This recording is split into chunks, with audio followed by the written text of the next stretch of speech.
You know, the luxury world often feels like it's operating on a slightly different plane sometimes. Mm. But recently, something really interesting happened.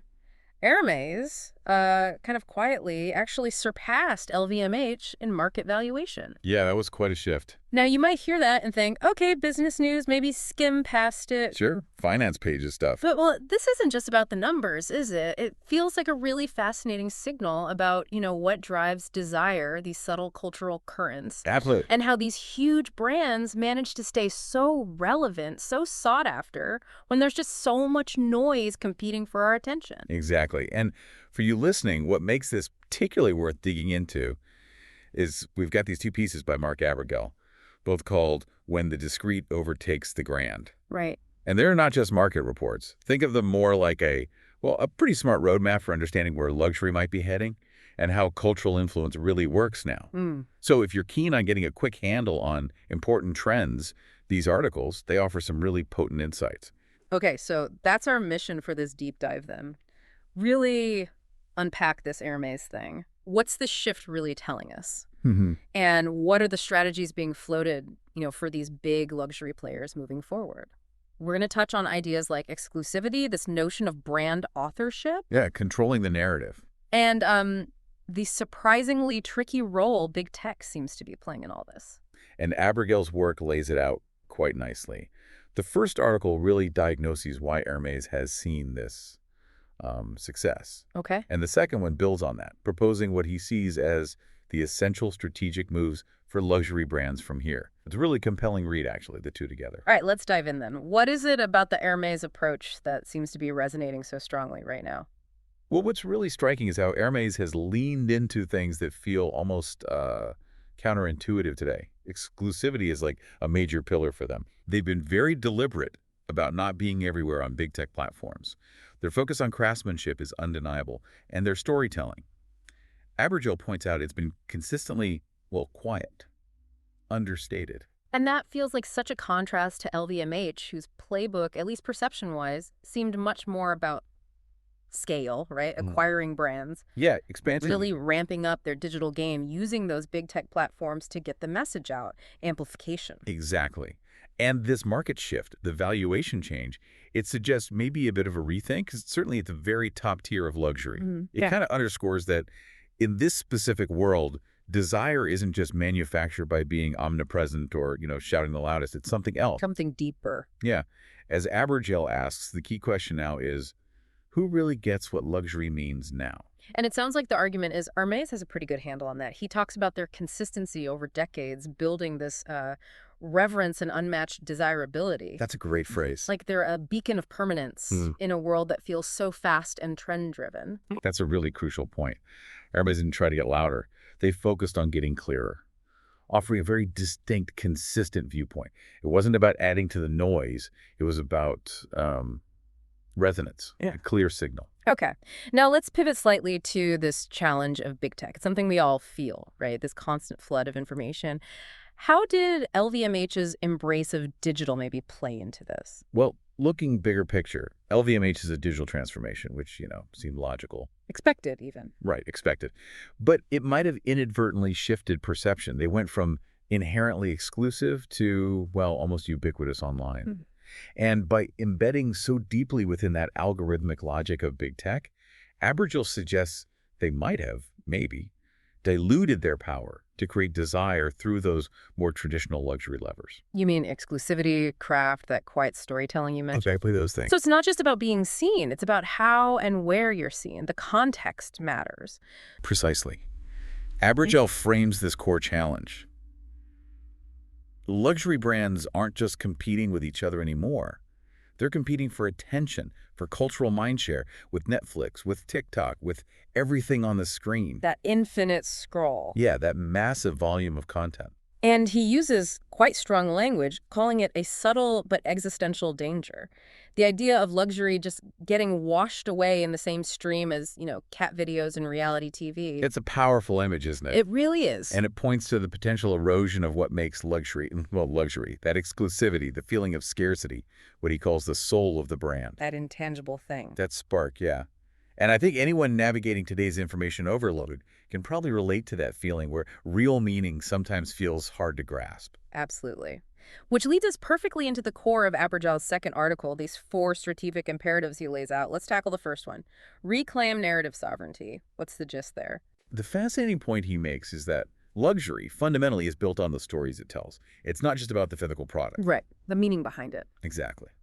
But he argues that right now, too many of those stories are being shaped or at least distributed and filtered by platforms, Meta, TikTok, even streaming giants whose basic logic, their algorithms, their goals aren't really set up for luxury values. No kind of values. Things like reverence, ritual, careful pacing, exclusivity.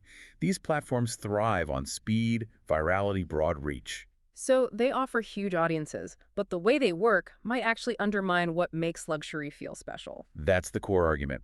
Their algorithms want engagement, clicks, shares now. Luxury often builds desire slowly, carefully, with a sense of mystique. Yeah. So Abergel insists luxury needs to be authored, not outsourced. Authored, not outsourced. I like that. Yeah.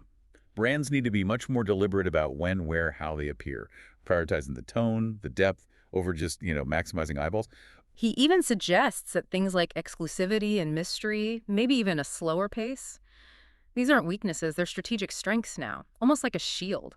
Absolutely. They build weight, gravitas, they cultivate that desire. And the solution he proposes isn't about disappearing from digital life. No, that seems impossible. Right. It's about investing in what he calls narrative infrastructures. Basically, taking ownership of how their story gets told. What does that look like? It could mean building their own cultural platforms, maybe strong editorial content, having really capable in-house visual production, ensuring the story is crafted with the same integrity as the handbag or the watch. Okay, that makes sense. Being the storyteller, not just like content in someone else's feed. Got it. Imperative number 2 is build a cultural infrastructure. Sounds like it goes beyond just telling stories. It does. Abergel's point here is that luxury shouldn't just react to culture or ride trends. It needs to actively shape culture. Like Hermes, he argues, has consistently managed to do. Become a source, not just a reflection. Exactly. So this means building the actual capability, the framework, to not just have ideas, but to produce, commission, and distribute meaning on their own terms. With a clear vision, real authorship. Basically becoming genuine cultural creators. He mentions LVMH creating 22 Montaigne Entertainment. He sees that as a step, but calls it participation, not authorship. What's the difference he's drawing there? That's a really key distinction. When you partner with outside companies, even big Hollywood players, you're still working within their system, often on their platforms, maybe even adopting their tone or pacing. Right, they're still playing by their rules, essentially. Pretty much. Abergel's vision is more radical. Develop fully owned, end-to-end cultural capabilities. Imagine in-house creative studios making films or documentaries, commissioning original art or music, curating really unique experiences that embody the brand. Wow, okay. And he stresses nurturing the right talent. Writers, directors, artists who get the brand's heritage and understand powerful storytelling, maybe even better than traditional entertainment folks in some ways. So not just bankrolling a project, but building the whole creative engine. That's a big leap. Okay, third imperative. Shift from scale to depth. This feels very countercultural in a business world obsessed with growth. It really does. Abergel is arguing the future isn't just about reaching more people or pushing out more messages. It's about deepening the meaning and the bond with the audience you do connect with. When everyone's shouting, having the discipline to be selective, deciding what not to say, becomes really powerful. Restraint, he says, isn't a weakness anymore. It's a strategic edge. Less is more, but the less has to be really potent. Exactly. Quality over quantity. Resonance over sheer reach. The focus shifts from, say, market penetration numbers to how long a brand lives meaningfully in people's imagination. Okay. He uses phrases like fewer campaigns and more moments, fewer metrics, more memory. It's about the lasting resonance of meaning. And he brings in that Bernard Arnault quote, doesn't he? Yes. On pourrait facilement faire 10% de croissance demain chez Vuitton, mais il ne faut surtout pas le faire. Which translates roughly to, we could easily grow Vuitton by 10% tomorrow, but we absolutely must not do it. Wow. That really sums it up. Choosing brand integrity over easy growth. It shows that deliberate focus on long-term value. Okay, and the fourth and final imperative. Liberate luxury from big tech. Sounds quite dramatic. It is a strong call to action. Abergel argues that the basic operating system of big tech algorithms designed for virality, for reach, repetition, constant engagement is just fundamentally incompatible with core luxury values. Like craft, elevation, ritual, exclusivity. Exactly. Things that often require time, nuance, maybe even a bit of friction or effort. So he advocates for luxury brands, finding ways to operate outside those algorithmic pressures, to speak with their own rhythm, their own voice. Choose their own stage, so to To speak. use their own stage, yes. Make the algorithms less relevant to how their core desirability is built. He's essentially calling for sovereignty from big tech's logic. But he's not saying completely log off, right? Yeah. Just change the relationship. Not log off entirely, no. It's about reframing how they use these platforms. It's about reclaiming sovereignty culturally, in retail, and yes, from the dominant logic of big tech too. Hmm. And he ties it back again to Arnaud.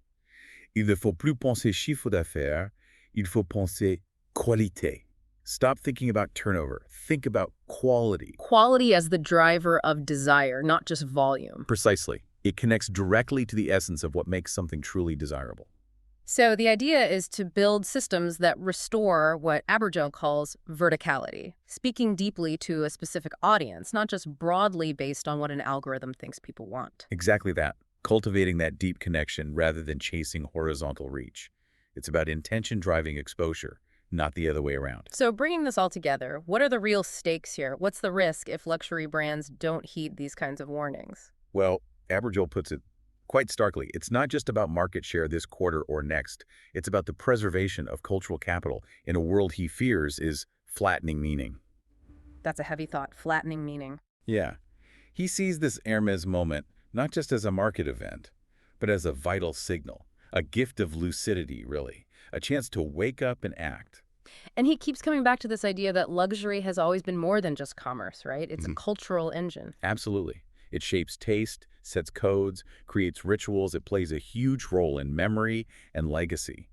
And he argues that to keep that power, luxury needs to consciously step up and reassert its cultural sovereignty. He even apparently ended his piece with a direct address to the Arnault family. He did, stressing the need for infrastructure to distribute its vision, not just its goods, and having the courage to reclaim the storytelling and narrative. That's bold. It is, but it underlines his conviction. And it loops back beautifully to that core statement you mentioned earlier.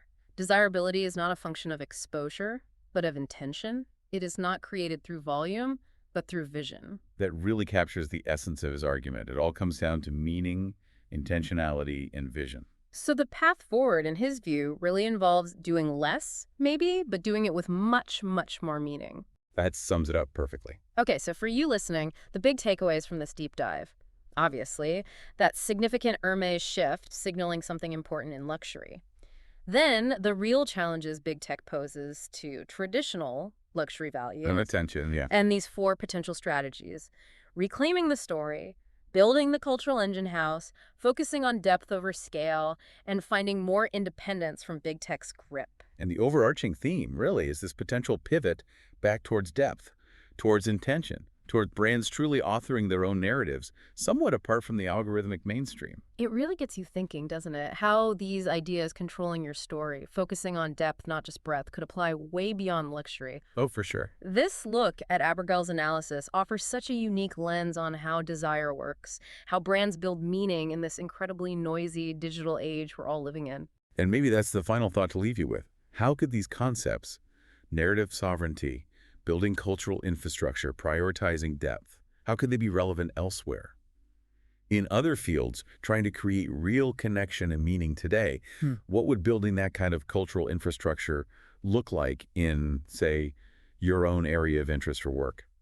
That's a fascinating question to chew on. Definitely food for thought. Thanks for digging into this with me. My pleasure. It's a compelling subject.